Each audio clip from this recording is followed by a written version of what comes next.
তো একদিন অনেক রাতে আমি বাড়ি ফিরতেছি, হঠাৎ দেখি সামনে রাস্তায় একটা ব্যাগের মধ্যে 5 লক্ষ টাকা, আর এই পাশে একটা 500 টাকার নোট। আচ্ছা শবনম আপু, আপনি হইলে কোনটা নিতেন? 5 লাখ? আমি 5 লাখই নিতাম। আপনি তো অনেক বোকা, আমি দুইটাই নিছিলাম।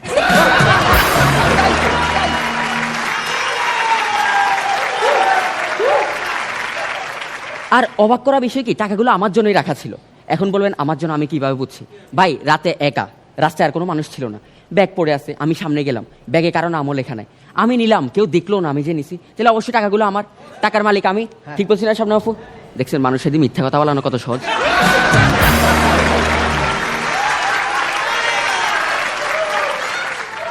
কাউরে মিথ্যা কথা বলাই অন্যদেরকে হাসানো আরো বেশি সহজ। তো আমি টাকাগুলো নিয়ে বাসায় গেলাম, ব্যাগ খুললাম, কুনে দেখি বরাবর 5 লাখ টাকা। এখন হয়তো ভাবতেছি না, আমি তো রাস্তায় ব্যাগ খুলি নাই, 5 লক্ষ টাকা আমি প্রথমে কিভাবে বুঝলাম? কিভাবে? স্ক্রিপ্ট কার আমার, গল্প লিখছি কে আমি জানবো না, কে জানবো? আমার এটা নতুন কিছু না, আমি ছোটবেলায় একবার রাস্তায় হাঁটার সময় 5,000 টাকা পাইছি। বিশ্বাস করেন আমিন ভাই, 5,000 টাকা পাই আমি পাগল হয়ে গেছিলাম, 1 সপ্তাহ পাগল ছিলাম। এরপর ওখান থেকে 3,000 টাকা দিয়ে চিকিৎসা করাইছি, আর 2,000 টাকার ওষুধ খাই ভালো হয়েছে।